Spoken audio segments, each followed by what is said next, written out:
Hey everybody, welcome to the In All Things podcast. It's time to see God in everything. All right, everybody, welcome to another edition of the In All Things podcast. It's great to have you with us today. My name is Steve Markle. I am the host today, and I have a special guest with me. Today I have Barry Peters. Welcome to our podcast. Thanks, Steve. Great to be here. I got to have one question. So when I got here last night, flew in, there was some white stuff on the ground. In Florida, we call that sand. Sand. Sure. I tell you what, I was in Florida, got to see you last week. Didn't expect to see you back-to-back weeks, but it was cool, and it wasn't nice coming back from Florida to a little bit of snow. But anyway, we're glad to have you today. Mitch is out today taking a break so that I could do this podcast with you. It's great to have you in town. So what brought you to town? So Davis's birthday, hard to believe he turned 13 last Saturday, and so we did a surprise spring break / birthday trip to come see friends. So here we are. That's awesome. For those of you that are watching or listening that don't know Barry, Barry was on our staff for 4 plus years as our associate pastor. And what years were those? Oh, my goodness. 14 to 18? Yeah, 14 to 18. Okay, yeah. You told me that the plaque I gave you was wrong. It was off a year. It was off by a year. One less year he wanted me really here, yeah, I guess. Okay. So anyway, we are glad to have you with us today. So big news in the world. Tom Brady is coming back. Yes. Wow. I did not know that was on flight issues all day yesterday. And I saw that and I was like, wow, maybe I should return somewhere. Just kidding. No. No, that ship sailed, so we're not going to do that. But anyway, crazy stuff. For me personally, celebrating the birth of a third grandchild this past week. So what a week, cool. Man. That's awesome. Yeah, so that was really cool. It was a highlight of the week. I got home. You having grandkids is just still it's weird, isn't it? Mind-boggling. Don't look that old, do I? Anyways, let's go on to the next topic. Next question. So anyway, how was your yesterday at your church? Awesome day. We called it the trifecta. It was very cold for Florida. It was in the 30s, time change, and spring break weekend. Right. But still, just a really cool weekend. Yeah, you said you guys have a Saturday night service too. We do a Saturday night at 5 o'clock, and that, surprisingly, the attendance was up a little bit. I think people were trying to beat the cold weather, the trifecta, basically. So we had good crowd for Time Change Sunday. Yeah. Of course, we had our person that showed up at noon. Same guy every year. He's like, oh, I missed it. I'm like, yeah, you do this every year. But we had a few of those. Yeah. So anyway, today I wanted to talk a little bit just about your journey in life and talk about the highs and lows. So yesterday we were in part 2 of our series here called Challenge the Norm. Okay. And we're studying the book of Mark for 7 weeks right up to Easter. And I had the opportunity to sit and listen. Mitch preached yesterday, did a great job. And he taught on the Mark chapter 4 passage where Jesus calmed the storm. And one of the big things he talked about was it's not just a metaphorical story, it's a historical thing that happened. And so often when we look at that passage, Jesus wants to calm the storms in your life, which is true. Yeah. But the way we looked at it yesterday was a really good, fresh take. But one of the things that he said at the end when he was closing was that a lot of time people look at people like you and I and like him and other people on the stage, and they think, well, they don't go through the stuff that I go through in my life. They don't have the hard times.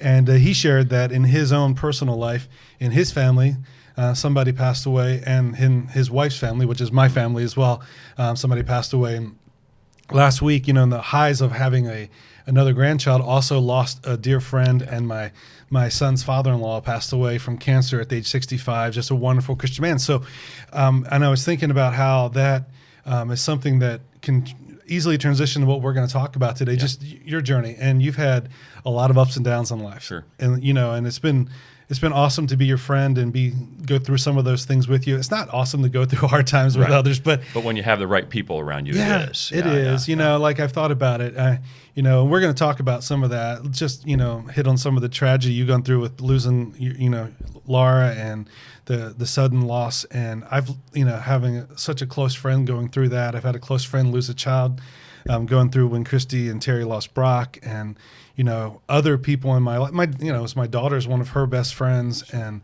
now a best friend of ours losing their spouse, and also my son and his wife losing her dad. So it's just like there's a lot of loss. But I'm just want to go back to the beginning. How did you grow up? Did you grow up in church? Yeah, I grew up in church. My parents were church goers, very active in the church early on.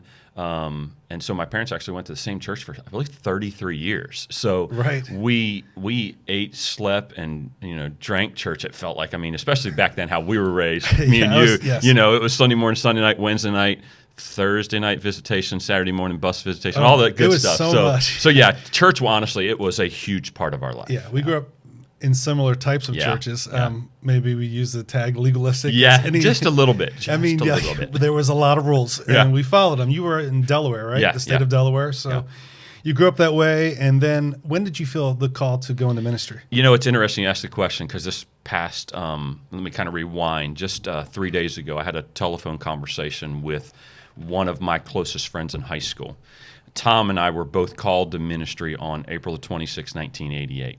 And I remember specifically God calling me into the ministry. Unfortunately for Tom, Tom is literally on his deathbed right now, dealing with diabetes, and now he has sepsis. And we had that phone call on Saturday morning, and literally I said goodbye to who was one of my closest friends. And we were talking specifically. He's still coherent at that point. He was, and we were talking about God calling us into ministry and what that was like. Because honestly, it feels like it was like 100 years ago. And what was it? 12? It was 35 years ago.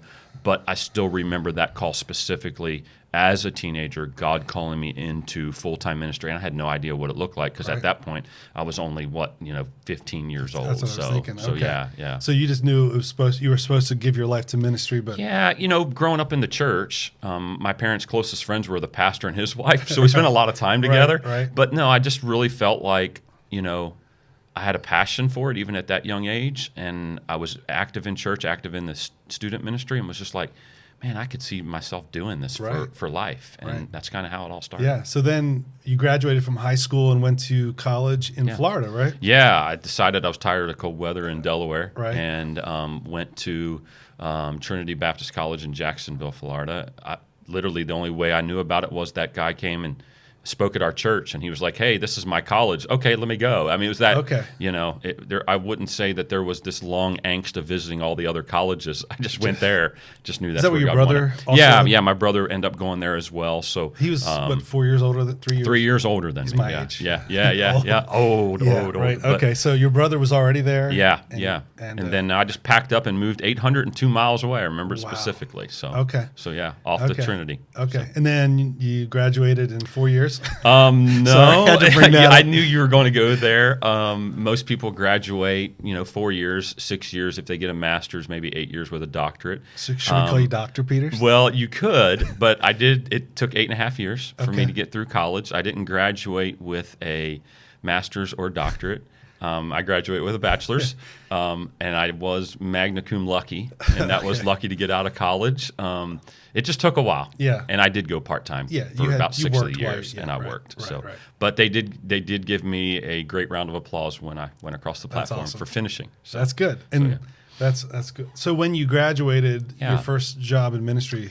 Yeah, so I graduated in '99, but in '97, my brother was called to plant, which at that time was Parkview Baptist Church, now Palm Coast Baptist Church, but now it's Parkview Church. Right. But he started in '97 and asked me to come down an hour and commute and be his kind of volunteer. Okay. And so I did everything from student ministry to literally just helping ushering and greeting. And so I did that for the first few years leading up to my graduation, and then went on part-time staff with him in 99. Okay. So awesome. And then somewhere in there, got married? Yeah, I did. Got married shortly before that with a young lady that I met in college. Okay. And we served together down at Parkview, and then went on staff. I did part-time from 97 to 2002, and was actively looking to be on full-time staff at Parkview there. Okay, so that was the plan. Yeah, okay. That was the plan. Right. Yeah. And then, once again, God's always got a plan, but not our plan. I mean, it's like you make your plans, and then the Lord's purposes will prevail. I believe it says in Proverbs. But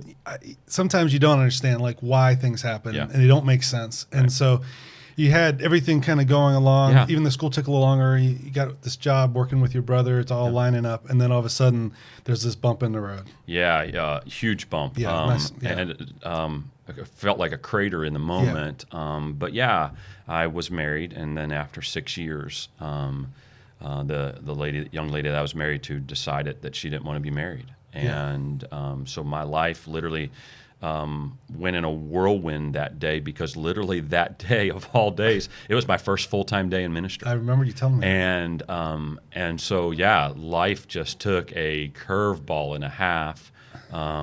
It just broadsided me, because I did not see that one coming at all. So. And I know you tried everything you can and could to keep try to reconcile. to reconcile. But then, did you go through a time of feeling like, I can't be in ministry? I did, because of the way we were raised legalistically. Right. Yes. It was, okay, you're done. And so in my mind, I always thought at this point, I'm just going to flip hamburgers for a living. I mean, whatever you can and do, if you do that, great, but Right. I just thought it was done. Yeah, I just really did in the moment. Right. And then, so what did you do then for a while? Yeah, I remember, so crazy. Yeah. How God's timing was always perfect. I had grown up on, of all music, Southern gospel music and the quartet style music, but that's just what my church was like, and so that's what I knew. And I had followed, honestly, a group for many, many years and was friends with them and see them in concert, and make another crazy miracle. I literally end up going on staff with them, and I traveled 220 days a year for 3 years with them. No, I was not singing with them. I was their behind-the-scenes guy, everything from driving the bus to running their product to website to sharing on stage sometimes. It was cool. It was an awesome opportunity. But it was God's timing, because it allowed me to find the healing that I needed in my life. And those guys were amazing and still dear friends of mine. So, that's awesome. Yeah. So that was a little tour. Yeah. A detour. Yeah. But it was something that was good for you. And so then eventually, during that time, is that when you met Laura? I did. So I met Laura in 2004, I believe it was, at a concert. She was singing for a group, and my group was sharing the stage that night, and we met each other, and the rest was history. And so my life changed again, not expecting that, but here's what God was doing for me. What year was that you got married? So we married in 2006. Yeah, we married in 2006. 2006. Yeah. And then after that is when you felt called to go back to work with your brother Yeah, again? well, it was just, here I was. I had felt like I was at a new place in life, a new season of life, had found great healing over those many years. I was on the road and wanting to get married, and just realized I just don't know if I want to do this being married on the road 200 and some days a year. Right. And just began praying, okay, God, if you ever open the door one day, that would be great. And literally within a matter of like a month, my brother called and said, hey, we want you to come back to Parkview and be our children's pastor, which I didn't go to school for amazingly in 8.5 years, Really? but answered that call, and we got married and moved to Florida and started back at Parkview. So right. It's pretty awesome. Is that when Davis was born? So Davis was born 3 years later. Davis was born in 2009. Davis was born. Yeah. Okay. Yeah. So you were the children's pastor at Parkview. Was children's pastor, and then became student pastor. Moved up to students. I guess they felt like I'd finally grown into a right position, but yeah, became student pastor there, and loved it. Loved working with my brother, of course, and being around. My parents were there too, and they had moved from Delaware to Florida. Yeah, they had retired, so they were there. So I literally thought once again, I'll retire this here. Is where you're going to be this now. is it. Okay, this is you it. got to figure it out. And then you were there for how long that time? I was there from 2009 to 2014. Yeah, 2009 to, no, I'm sorry. No, 2005 to 2010. And then that's when you had an opportunity to be part of a church plant. Yeah, we just kind of got to this point of, does God have something else for us? Right. And ministry was not looking like I thought it was going to be. I mean, I thought What does that mean? I thought when God called me into ministry that I would be happily married and happily in ministry at the same place all my life. Okay. That's what was modeled for me. That's what I've known many friends for. And so here I am again. I'm packing up a Uhaul truck. So I felt like my second vehicle was a Uhaul truck in ministry, you know? Right. Which I'm not part of the United Methodist movement that moves every 4 years. Right. So I'm like, no, it's kind of on your own. yeah. Decision. Yeah. But we just felt the call that God wanted something else, and I didn't know what it was. Right. And then God opened an awesome opportunity to go back to Nashville, Tennessee. I say back to because I'd been there on a mission trip to help a friend with a church plant, and God called us to pack our bags and move to Hendersonville, Tennessee, right outside of Nashville, in the Bible Belt of America. Yeah. But realizing that 82% of people didn't go to church. In that community. And so we started Grace Church along with 3 other families. And what a was ride. your role there? There I was ministries pastor. So I was the only full-time staff member when we launched, and all the other guys had full-time jobs.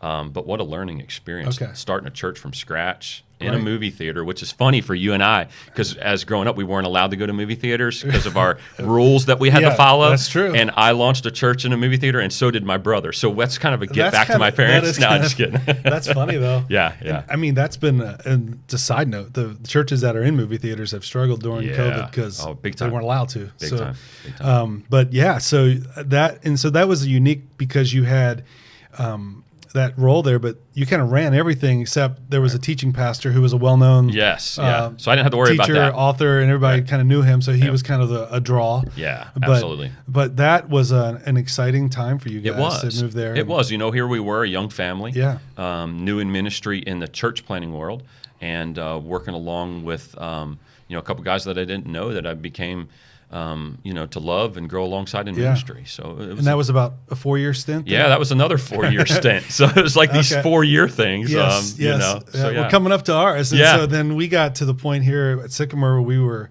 wanting to get an associate pastor, another pastor on staff, and it was a new position for us. And we put it out there, and we had a lot of interest, and got down to our final 10, our final 4 or so, and then our final few, and you came in for an interview. And what was that experience like? I was reflecting on that with a friend recently, just about when we came here. You and I remember the interview. You never got to the questions in the interview that you had written down that you've asked all the other candidates, because we got talking about baseball, we got talking about ministry, we got talking about families. It was an awesome day. I remember it vividly. But honestly, just knowing, or thinking in my mind, I really hope they call me back because I really want this job because I like this new guy. So Well, that was fun. That was a fun time. It was after you and the other finalists came in, it was really obvious to us that Which was funny because I literally told this friend that how y'all told me that I had the job. I was waiting on pins and needles to see if I got this job, and you said you would contact me. And then all of a sudden one morning, I remember sitting in my family room, and I got 5 friend requests on Facebook from all the staff at Sycamore. And I was like, what does this mean? And then you called me 5 minutes later and said, funny. Hey. So they probably asked, are we allowed to? So it was cool. Yeah, so that was a great time. I mean, what was, I remember, this is funny, like, it was an undefined job. It's like we knew we needed help, but it wasn't like this job you were replacing somebody. Right. So your first day you come in, you sat at your desk. Sat at my desk trying to figure out what to do. Literally, I remember looking at the computer going, what do I do now? And, I think that took about, 24 hours, and then everything changed. Then you figured it out. I mean, you have a real good work ethic, or at least you did back then. Maybe, yeah. I'd put on a little, front for you. Yeah, you did. No, you did. And so you created a lot of work and created a lot of things here and established a lot of things. And one of the greatest things, the word great, was the Greater campaign. Yeah. What was that like for you leading a campaign? Loved it. Had never done it, and you gave me the opportunity to kind of spread my wings and fly. And the blessing was I was surrounded by incredible staff to be able to pull off a vision initiative like we did here at Sycamore.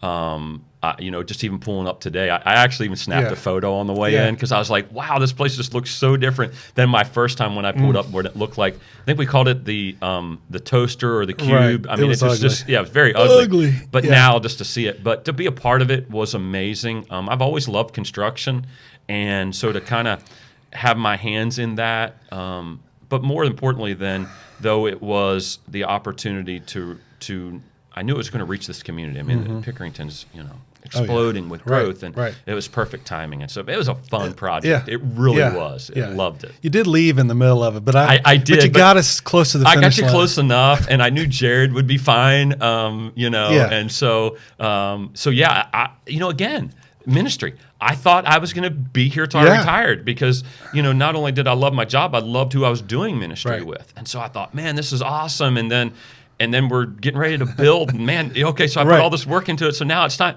Okay, God has a different plan. Yeah. What was the best part of working here for you? I would definitely say staff camaraderie. Okay. I mean, you and Jared still text multiple times a week. And so, how many people can say that? Not a lot of people can. Right. And just I've found out if you can do ministry and enjoy who you do ministry with, it's awesome.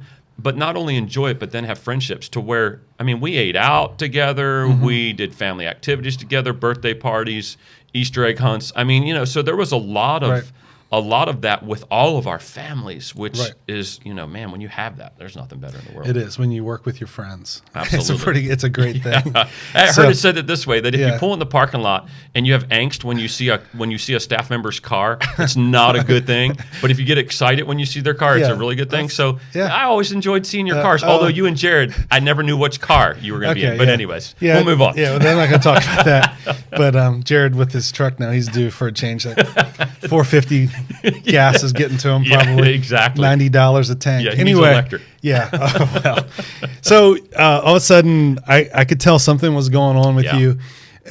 You just didn't seem right, and because we were good friends, I noticed it, and I was like, "Okay, what's up? What's happening in your heart?" And that was when you started to feel this desire to be a senior pastor. Yeah. So how did that happen? You thought my preaching wasn't very good, so you're like, I can do better than him. Every Sunday, I'd be like, I can beat him. No, I'm just kidding. No, after 22 years of being a kind of behind the scenes guy, associate, children's youth pastor, you know, people would often say, "Do you think you'll ever be a senior pastor?" And I just honestly never felt that calling. Yeah. But as I got doing more here, you gave me, you know, opportunity to do a lot of, honestly, like senior pastor roles, because you were busy with preaching and that. And I was like, wait a minute here, God, what are you preparing me for? And I began looking back at all the different ministry opportunities I had in my life. And I was like, wait a minute, is God leading me towards this? And the more I began praying and the more conversations that I had, I realized God was calling me to something different. So I called 1-800-Uhaul again. And, they set you up. Yeah. So frequent flyer discount. Oh, man, I remember that process of you looking at different places and kind of coming to the conclusion of where God was leading you and Lauren Davis to go. And it ended up being just 2 hours from here. Yeah, which was nice. Yeah. You know, I had interviewed for multiple different churches. Ironically, I interviewed for 3 different churches in Greater Cincinnati. So I felt like God was calling me to Greater Cincinnati, although 2 of them didn't work out. So, So the one that worked out, it was a challenge. Yeah. Right? I mean, like... Yeah, I went, let's see, it was 2019, and I went to Main Street Church in Alexandria, right outside of Cincinnati, and it was a church that was 64 years old at the time. It only had 4 or 5 pastors. You know, here I come, no master's degree, no doctorate degree, just a guy from Trinity, and no senior pastor experience. Right. And ironically, I say that now, they hired me. Right.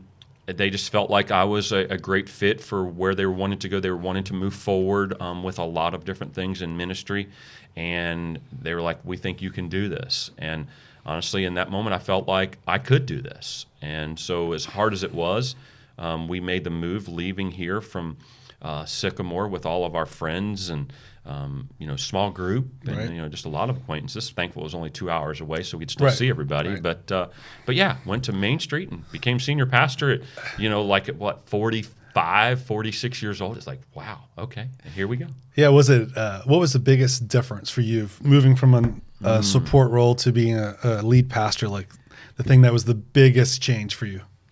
Praying every week that the offerings were good enough that everybody can make payroll. I mean, honestly, I'm just being candid. Because offerings were tight. And there was staff that were now depending on me. Right. You know, when I was here with you, you know, you were going to take care of me, you know. And so now that is a burden that senior pastors carry. You feel the weight of all those people, that their livelihoods, you know, not that you... Absolutely. That's not all you think about, obviously, but it is a burden that you carry. Yeah, sure. Yeah, absolutely. So it was definitely an adjustment. Yeah. Big time. Yeah. Big time. And the preaching every week, how was that?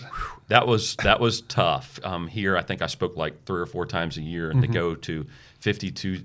Let's see. It was 52 weeks a year. I told them I'd preach like 46 times a year if they would allow me. And they're like, "That's fine." Holy cow, studying every week. Yeah. Hats off to you, my friend. Oh well, no, I mean I have help too, but it's sure. It is. I mean, it's one of those things you have to love. And you have to want to keep. And it was something I didn't honestly have a huge passion for doing. doing. But as I began praying about becoming a senior pastor, I really began seeing God cultivate that in me, and it became a joy, even though it had its challenges. Sure. I mean, and so you went there, and they had some things that needed to be changed and improved, and you like change. I do. I love. And you change. like pushing things forward. Yeah, I do. So that wasn't the easiest thing. No. When you, I can say this now, and I of course never mention names, but my first staff meeting with my new staff, they told me what I did wrong in my sermon the day before. Wow. And so it was a humbling experience. You guys want to make that part of our weekly staff meeting? Yes. I would encourage y'all to do today that. It'd be Mitch. So right. Yeah, exactly. Yeah, okay. But no, it and I took offense to it. Yeah. I'm just being sure. I took offense to it. And it was so it was I was realizing, wow, this is going to be a little bit more complicated than I thought. And then went through some staff transitions that we felt were necessary. When you lose staff shortly after you're there, it doesn't bring you the biggest credibility sometimes. Right. But myself and the elders knew that they were decisions that need to be made for the health of the organization. Right. But sometimes to get healthy, it has to get I'll use the word ugly. It has to get tough. Yeah. And so you were dealing with a lot of ugly. I went down there. You had me down and preach, and I enjoyed that, and it was fun to be there. Went to a Reds game. Yeah. We had a great time, and but I mean the potential there with the building, amazing, 40,000 plus square feet. I mean, and you had done some renovations already. Things were.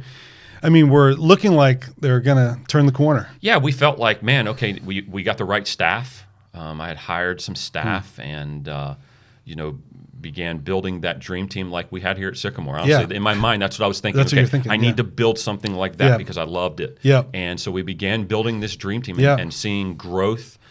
We remodeled, new elders, along with some of the existing elders. So things were looking up. Absolutely. Shout out to Mark, your youth pastor. He's a great guy. Yeah, absolutely. Gotten to know him. So all that happening, and then one of the worst days of your life. Yeah. June the 5th? Yeah, June the 5th, 2020. which was so interesting because when they interviewed me, they told me in advance, here's what's going to happen.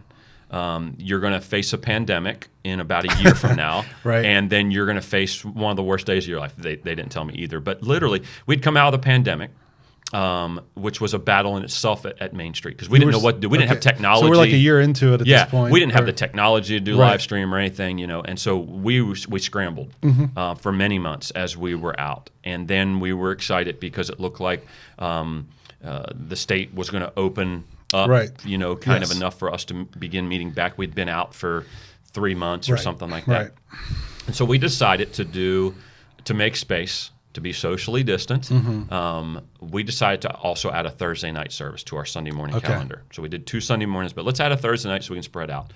Why we did Thursday night, I think I literally just said, hey, let's try Thursday night. We tried that too. Yeah. You're probably copying us. Probably so, because I copy y'all on a lot of things. We'll get to that probably. But we decided to do a Thursday night. We launched it. I put a huge emphasis on it through social media. And amazingly, we had a great crowd. And the energy was huge because people hadn't been worshiping live for 90 days.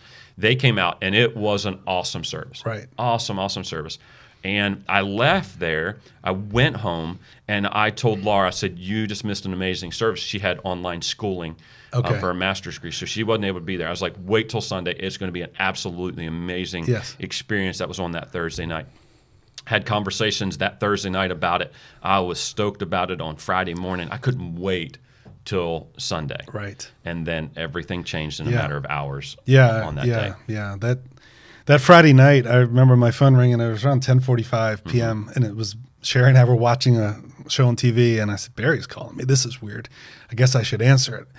And that's the kind of phone call you never want to get. And you even still say this day when my phone rings and your name's on the other end, I get nervous because we didn't call a lot. We always text. And so for me to call you, usually a call was like, "Can I call you?" By text, and then it's like, okay.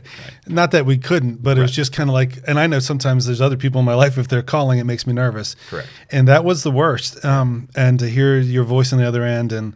Long story short, Laura was on the treadmill and had a cardiac arrest, and it was instant. And everybody did everything that they could, and it was unsuccessful. And most of you that that are listening that know Barry know the story and the shock. And it's interesting because we were just talking, Mitch was talking yesterday in the sermon about the disciples on the boat when the storm was there and Jesus was asleep on the cushion and the question they asked him.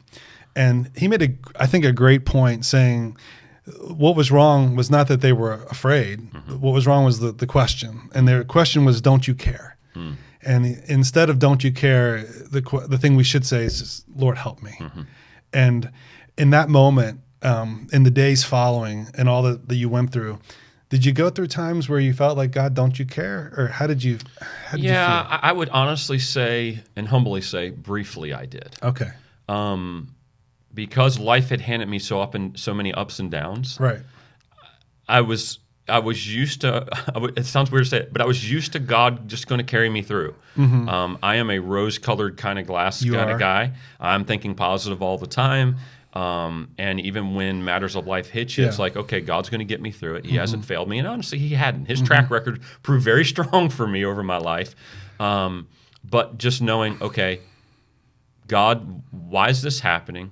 But God, you have a greater plan. Yes. And I'm going to take one day, one step at a time. And that's all I can do. That's, I mean, that's, when you have your first wife just abandon you. Yeah. And then you have God allow your second wife that you loved dearly and had Davis with to just suddenly die of cardiac arrest. It's like, God, and I'm in ministry serving you. Why? Yeah. Why? Exactly. Why would you do this? And and here's the thing is, even in that process, I'm so thankful for you. And you said it for Davis, because I didn't even really have time to think. Yeah. I had to react to how am I going to take care of Davis. Davis is my number one priority at that point. In that moment, what am I going to do to help him? And here he just lost his closest friend and his mom. So it was all the focus was on him. Yeah. And so I didn't have a lot of time to ask questions. No. We talked a lot. We wept together a lot, and man, I felt the pain of it a lot. And my wife loved Laura too, and so many people did. But life deals you blows, and you can't expect them. And you had an awesome support system. Your brother was amazing for you. He took like 30. My brother took 35 days away from his church. Now he flew back, I think, like twice to preach, and still kind of ran remotely the church. But for 35 days, he was by my side. Yeah. Since the morning after Laura passed, we were together literally for 35 hours straight. Got an RV, went out west, and just went out west, and I took a sabbatical. Yeah. Just trying to figure out what does life look like next. And so my family was, and it still is, but my family during that time was amazing. My closest friends were absolutely amazing through that process. Sycamore Creek itself was amazing. I think if memory serves me correct, there was 150 or more that drove 2 hours down for the celebration of life. So just the support system was unreal. Yeah. It really was. Well, I mean, even in the storms, even when we go through things like that, it's amazing. Like I said, losing a close friend last week, can't imagine going through this without Christ. Oh, how do people do it? That's what, like, why did Jesus let this happen? Well, I don't understand all that, but I do know I wouldn't want to go through this without the hope of heaven, without knowing Christ. And we've talked that many times with the Johnsons, with Brock, and how many times, it's like, I don't understand it, but man, what if we didn't have hope? What if we didn't know? Yeah. You went back to tried to go back to work at Main Street as a lead pastor, but doing it without your wife and doing that alone, just proved to be like you lost that desire. It was a calling that both of us had received to go to Main Street and as a family, and life just looks so much different now. And senior pastor, as you know, it's lonely at the top. Yeah. Even though you have an awesome staff and all that, it just being that senior pastor, so much pressure. And the more I did it, the more I preached, the more I just felt like my heart wasn't there, and I didn't want to cheat them out of what God had for them. Yeah. And so after much prayer, after much conversation, you and I had a ton of conversation about it. I just knew that the right thing for us to do was to be around family. I wanted Davis to be around family because our closest family was 10, 12 hours away. Yeah. And so it was like, okay, let's do something, even if it's kind of wrong. Let's do something. Yeah, I couldn't imagine being a lead pastor without a wife. I mean, I know people do, sure. and I'm not saying you can't. Right. I'm just saying I can't imagine it. Right. Because it's all you know. It's all I know. Sherry. Yeah. Right, and the support and all that. So, your brother offers you a job. Yeah. So it's the third time. Yeah. Now So to come to Parkview? I literally tell family that we're going to be leaving Main Street sometime in 2021. Didn't know what that really looked like. Just knew that God was calling us out. And began putting kind of feelers out. We even talked about coming back here just as I told you I'd be your number one volunteer and I'd get a job in the community. And we were just looking for family. Right. And I had that conversation with my brother, who was still at Parkview and still is. And he was like, okay, well, whatever I can do to help you. And then 2 months later, he said, well, I just want to make sure that God was moving in your life, not me moving in your life. Right. But the staff and elders want to know if you want to come back to Parkview.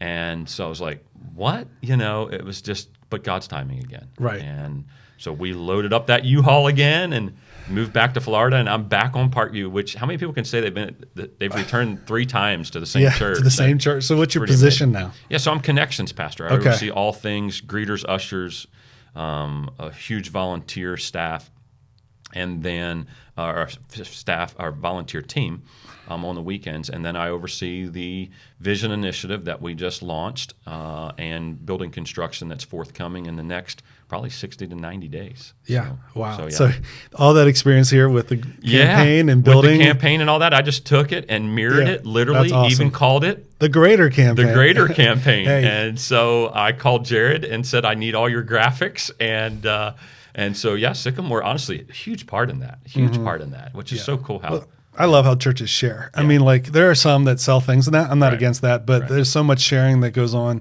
amongst churches. And Greg gave me permission that I can buy you lunch today just to say thanks. So, I mean, it's a huge payback. What about Jared? I'll give staff. I'll go staff. Okay, all right. Well, so, Wendy's, or they still have the $4 combo?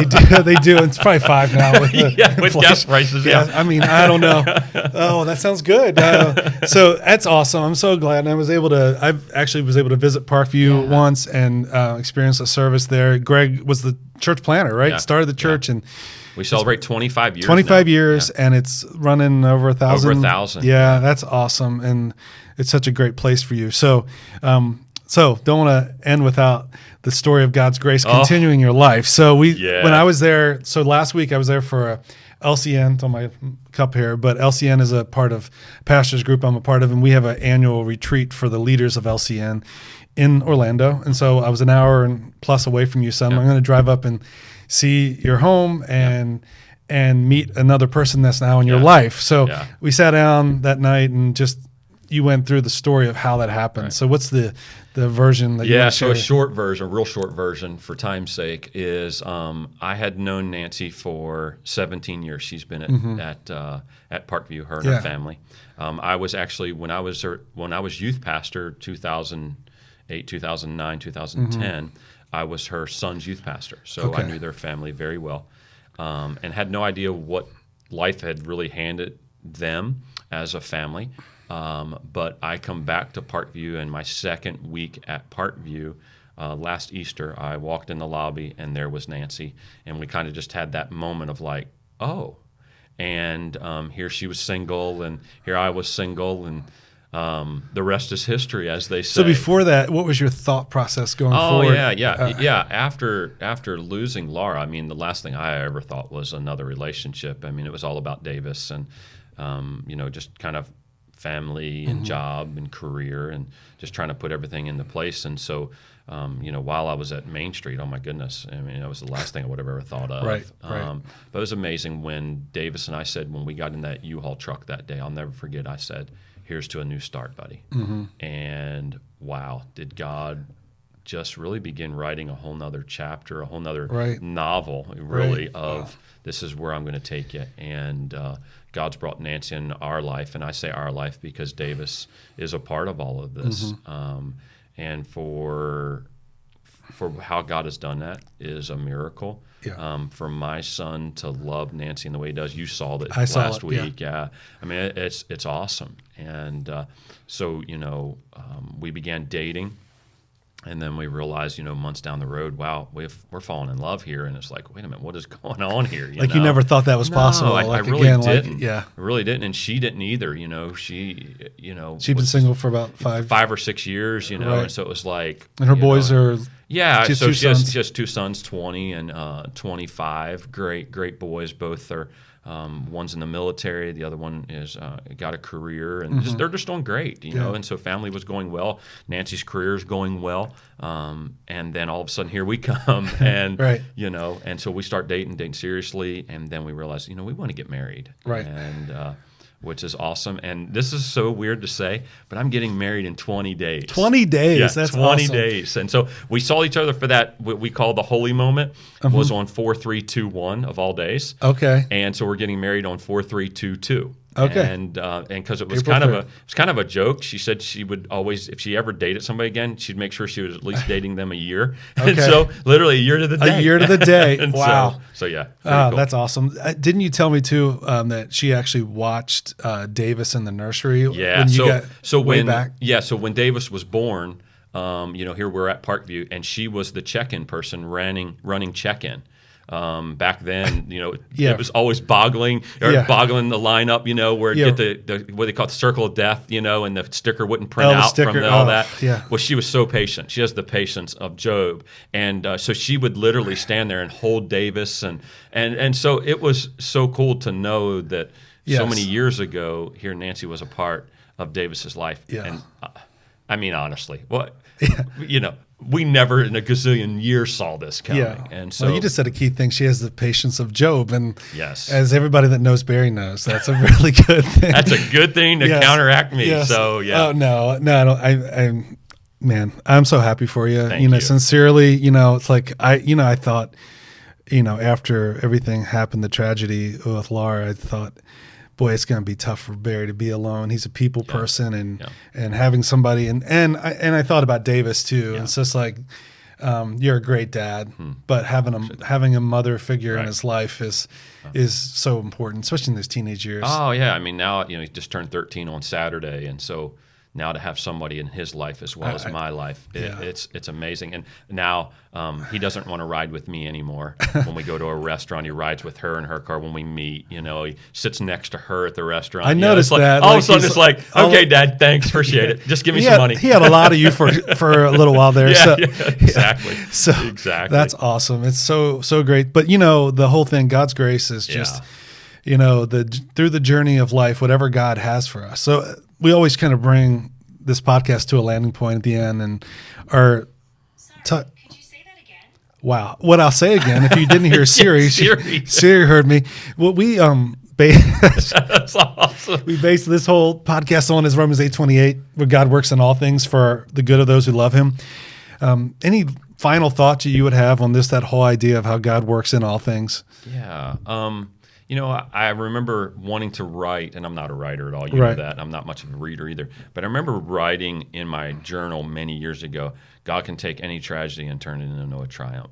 Yeah. And I've seen God do that so many times in my life, over and over again. Because when I said that quote, I didn't think like times 4, times 5, times 6, and all the different ups and downs of life. But I found that's true. God's not just like kind of a one-off, okay, I'll help you one time, and then you're just going to be on your own. I'm so thankful that God's just really walked through every up and down of ministry, of marriage, of family. And in the end, it does work out for His good. Right. We may not think it's our good, but in the end, it's His good. And the ultimate prize, which I know is ultimately heaven, just gets sweeter every time. Yeah. And so, yeah. I think that's awesome. I think that, the thing I'm hearing too is just when we go through the hard times and the valleys, and maybe people that are listening have gone through a divorce, somebody been abandoned by a spouse that they loved, or somebody's going through a hard time in ministry or in their job where they just felt like, why this isn't fair, or even losing a spouse or a close loved one. And like we said earlier, like the whole thing, God cares. It's not like God doesn't care. God understands our pain. He feels our pain. He goes through that with us. But it's really all about faith. Yeah. Do we have enough faith to trust Him that He knows what's best for us, even when it doesn't make sense. And then we can trust him in all things because he is good. Yeah. And that's not easy to say when you're going through hard times in your life. It's not. But you've been through all the ups and the downs of life, and you can still say God is good. Absolutely. He's better today than he was yesterday. Yeah. Just every day gets better, and I'm thankful for that. That's awesome. Well, I want to thank everybody for joining us today. It was awesome to have you, Barry, with us, and I hope if you enjoyed this episode that you'll share it with others. It may really speak to somebody who's gone through some of the things like Barry's gone through in his life, and those of you that at Newberry, I'm sure you'll listen and share that with others. If you didn't like something we say, that's okay. We say that every week. Just go to Steve at... What is your email address? They can email you. Yeah, exactly. No, seriously. We podcast at sycamorecreek.org is our email address for the podcast. If you have ideas or things that you'd like us to talk about on a future podcast, we love to do that. So all of those that are in our In All Things family, thank you for listening today, and we'll see you next week. God bless. Thank you so much for listening to this episode of the In All Things podcast. Our challenge for you today is to send this episode to one person. Seriously, think of somebody right now that could use this conversation and send it to them. If you have any questions, feedback, or topic ideas, please send them to podcast@sycamorecreek.org, and make sure you follow us on Instagram and Facebook at Sycamore Creek Church so that you can always see what's going on in our world. If this conversation helped you at all, make sure you share it, leave a review, and subscribe so that you don't miss out on a single episode. We love you, God loves you, and we'll see you next week on the In All Things podcast.